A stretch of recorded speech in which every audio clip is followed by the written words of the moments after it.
You don't need a fancy bin to make beautiful compost. You need a cardboard box. Today, I'll show you a simple, forgiving method that turns plain brown cardboard into a moisture-holding, air-friendly sponge that feeds microbes and worms, so your soil grows richer and your garden gets easier to care for. No gadgets, no guesswork, just calm, repeatable steps any family can do this weekend. And no miracle claims, just steady improvements you can see and feel. If calm family yard ideas like this help you, consider subscribing so you don't miss the next simple step. Composting can feel like a chemistry class. Ratios, gadgets, schedules. Most people either overcomplicate it or give up when a pile turns slimy or just sits there. This approach is different. We'll use plain corrugated cardboard, tape removed, not glossy or waxed, as our high-carbon brown. When you moisten and layer it with kitchen scraps and yard greens, you create a breathable lasagna that holds the right moisture while letting oxygen in. Microbes wake up, earthworms move in, and over a season, you get dark, crumbly compost that smells like a forest floor. Here's the heart of it. Skip rigid measurements. Use simple, family-friendly tests. The squeeze test for moisture, a sniff test for freshness, and if you have one, a compost thermometer to track heat. We'll build the pile, keep it comfy, and let biology do the heavy lifting. Small routines, big resilience. Cardboard is a carbon-dense material. When damp, its corrugations act like tiny hallways for air and water. That means fewer soggy pockets and fewer dry, lifeless crusts. Microbes love the steady moisture. Earthworms slip between layers and turn your lasagna into a living hotel. Choose plain, brown, corrugated cardboard. Remove all tape, labels, and staples to avoid plastics in your soil. Skip glossy, waxed, or grease-proof boxes, like many takeout or heavily printed boxes. If the surface is shiny or greasy, don't use it. And if you add manure at any point, treat it carefully.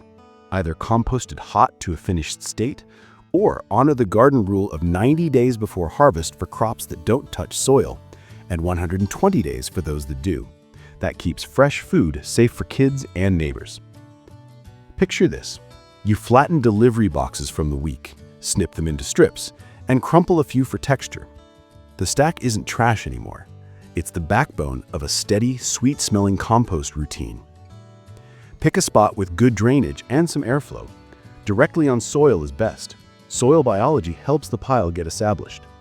A simple ring of bricks or a pallet corral works if you want tidy edges. Start by laying 2 to 3 inches of cardboard directly on the soil. Soak it thoroughly until it stops repelling water and feels like a wrung-out sponge. This matters. Dry cardboard sheds water. Saturated cardboard holds it and shares it with microbes. Now for the easy rhythm. Aim for 2 to 3 parts browns for every 1 part greens by loose volume.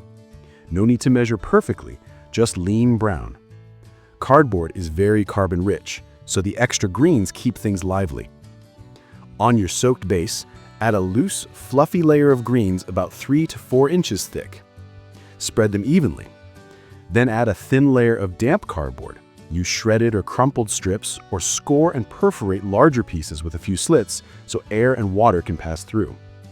Lightly water until everything is damp, not dripping. Then repeat. Greens, damp cardboard, sprinkle of water. Keep going until your pile is at least knee-high. Here's a quick tip most people miss. It's all about texture. If you only lay flat sheets, you can seal off air. Crumple some pieces and mix sizes so your lasagna has built-in pore space. That's the difference between a sleepy stack and a living, breathing compost pile. When you're adding greens, remember to bury food scraps inside the pile and cap with browns to discourage pests. Coffee grounds count as greens, so keep them to a modest portion of the mix. And if you only have kitchen scraps 1 week, no problem. Add a thin cardboard layer now and more greens later. This method flexes with real family life.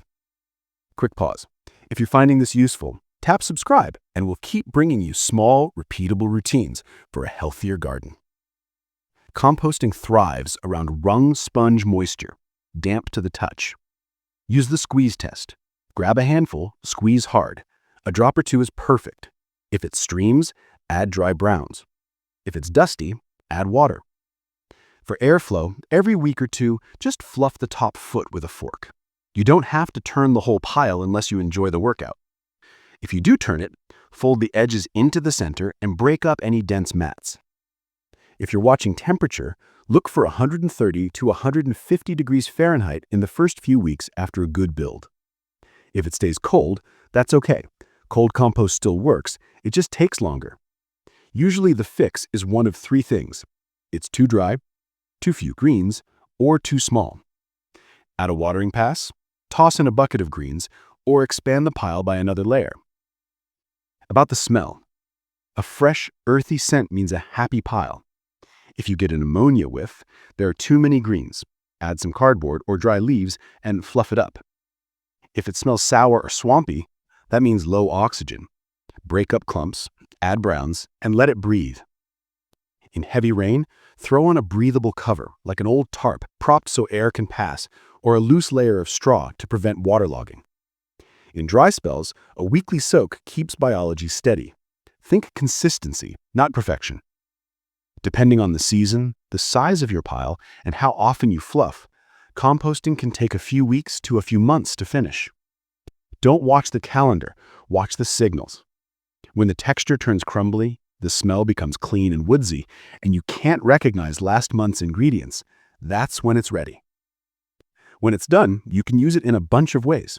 You can spread a thin layer across your garden beds in spring or fall and top it with mulch. When planting, mix a small scoop with the soil in your holes. Just don't plant into pure compost. A light layer under mulch also helps hold water longer. And if you used manure in your compost, make sure it's fully finished before using it on edibles, or follow that 90 to 120-day rule from the time of application to harvest. That keeps fresh food safe for kids and neighbors. You'll notice the difference right away. Weeds pull easier, soil clumps less after rain, you water less often. Roots dive deeper, plants look steadier through heat waves and windy spells. Yields often improve, not because of magic, but because you've built structure, moisture balance, and living biology right where roots need it.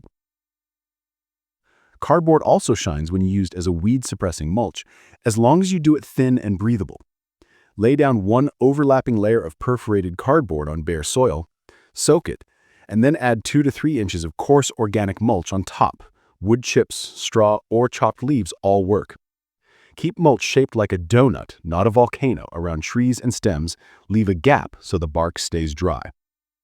And in heavy clay or dry areas, it helps to shred or slit the sheets so water can pass through.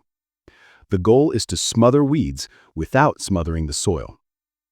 Here's the quiet power of this method. It fits real life.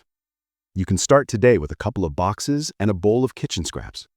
And every layer you add is one less bag of waste on the curb and one more step towards living soil right outside your door. Remember the rhythm. Plain, brown, corrugated cardboard. Tape removed. Soak the base. Aim for 2 to 3 parts browns to 1 part greens with a bit of crumpled texture for airflow. Keep it wrung sponge moist, fresh smelling, and gently fluffed. Finish by feel. Dark, crumbly, and forest fresh. If you're ready for the next step, watch our previous episode, 16 Survival Garden Crops for Food Security, Small Space Growing for Families. It picks up right here with the crops that love this kind of soil. Tap the video on your screen to continue. If calm, family yard ideas like this help you, subscribe so you don't miss the next simple step.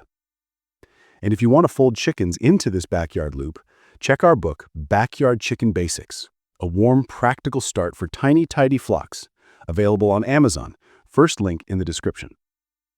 Thanks for investing a few minutes in the garden with us today.